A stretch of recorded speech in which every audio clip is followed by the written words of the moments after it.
Hello and welcome to my channel. I'm Nortiger, a small business owner, and today I'm setting up my bullet journal for March.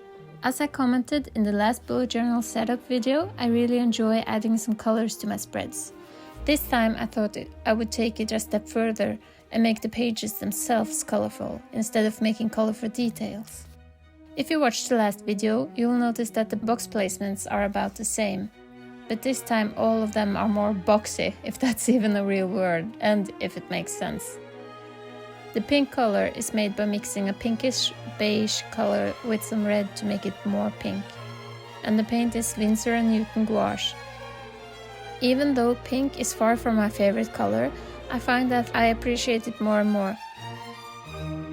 As I grow older, I see that every color has its place, so even though I have colors I like more, I'm not against any colors anymore, like I used to be when I was younger. In the past, my March spreads have often been blue or dark green, and even though that's colors I really like, I find that they don't help with the lingering winter depression I usually have around this time of year. So I thought, why not use pink? Give myself that spring vibe with a color that feels light. What theme or feeling are you going for in your bullet journal this month? As usual, I start out with my monthly spread. Here I have a calendar for the whole month, which I use to get an overview of the events that happens. This way I can better plan my month, so not everything, personal-wise, day job-wise and small business-wise, all happens during the same 2 weeks.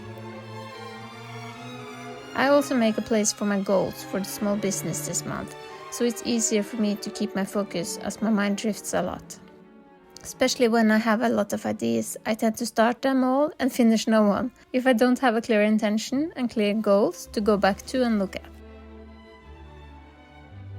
In addition to this, I also have a content calendar for my social medias, a to-do list for my small business and a to-do list for life in general.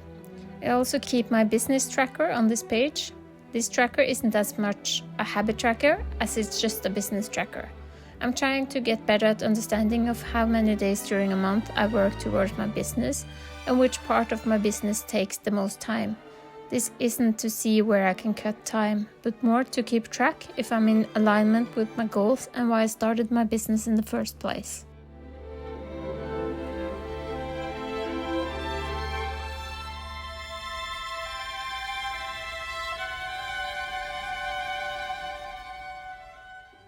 This next page is where I track my personal habits. For my health, I track which days I'm exercising, taking a walk, and which days I'm reaching 10,000 steps. In addition, I give myself a star on the weekly spread for every day I reach the activity goal on my watch. I also track which days I draw paint traditionally, which days I draw paint digitally, and which days I sew or cross-stitch. These last 3 doesn't really have a point other than me liking to track my creative year, and this is much better when you're forgetful as I, and forget to fill out the tracker in front of the bullet journal every week. For me, it's much better to also keep a track of it on a monthly basis. In addition to my habit tracker, this double spread is also where I keep track of my expenses, both personal and for my business. For my personal expenses, the 3 columns say description, income and expenses, only in Norwegian. I find that I often mix English and Norwegian in my bullet journal. Not really sure why, but I call my habit tracker for a habit tracker, while in Norwegian it could be vanelogg. Also, as you might have noticed, I just paint the sides. Later in this video, I'll go back in with pen for the headlines and symbols. I'll also make some decorations on each page. I originally thought to keep it just pink, but quickly realized I needed something to break it up a bit. You'll also see me spending some time with my hand to the left of the screen a little. This is me mixing more pink paint as it ran out faster than I anticipated. Also, since the brand I'm using isn't the cheapest, I try to savor the paint by not mixing too much that'll just go down the sink.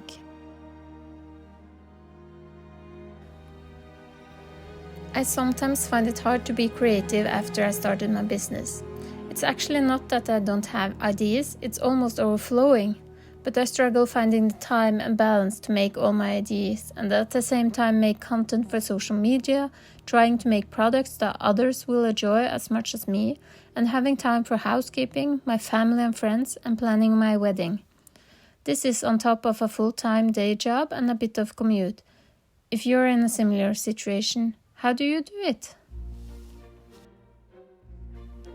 I also recognize that being too overwhelmed for long periods of time makes me depressed and tired, which doesn't really give me any extra energy to create, neither art nor content. And please don't misunderstand, I like making content, especially for YouTube. I find it gives me a lot of joy, which I kinda wasn't expecting, not at this level at least, but I'm so happy it does.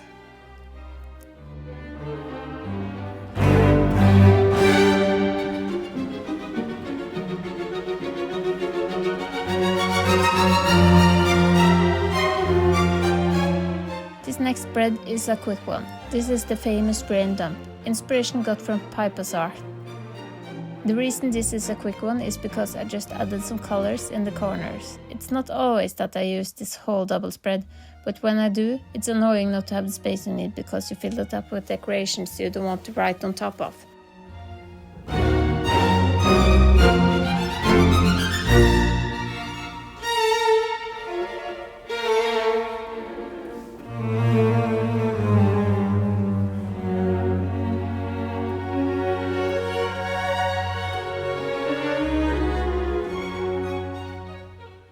After the brain dump, we're over to the weekly spread.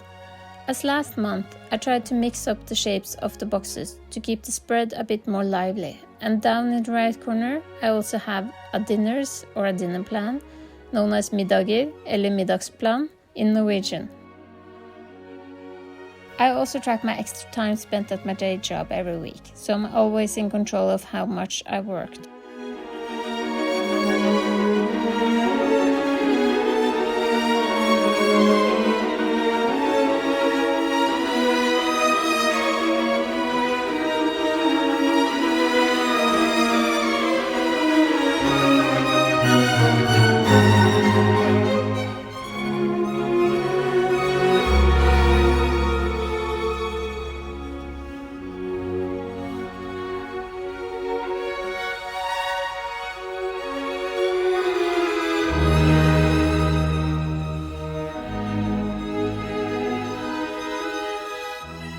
After paint had dried on the spread, I found my Pigma Micron pens and started to write the title of every box.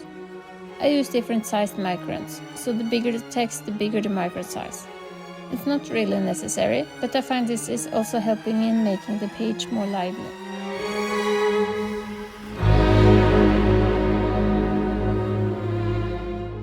When I was done with the microns and title, it was time to add in the details. I wanted to go for some sakura-inspired flowers, although I'm not quite sure how good of a job I did with this.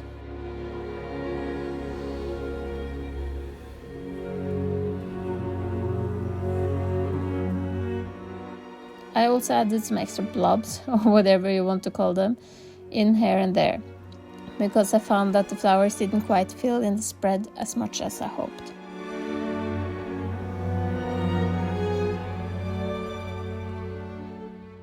And we're back at the expenses spread. Here I did the same thing.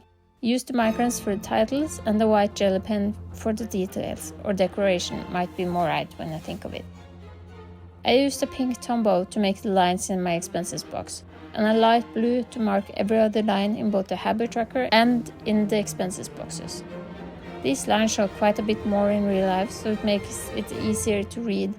I also went back to add more details to the leaves I had drawn earlier.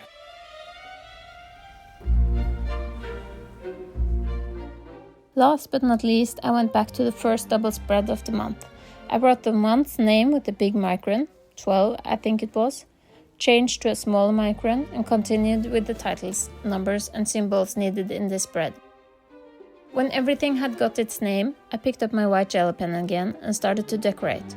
I felt like I went way overboard with leaves and such in the expenses spread, so I really tried to keep it simpler in this one, and I really like the results. I know my spreads are far from perfect, and I probably should have planned out the decorations before I started to wing it, and totally went overboard on some spreads. But I really enjoy using my bullet journals, kinda like my sketchbook. I get to try out different things, different colors, mediums, and decorations, and it doesn't matter if it's not perfect, because next month there's a blank spread I can fill with whatever I want to.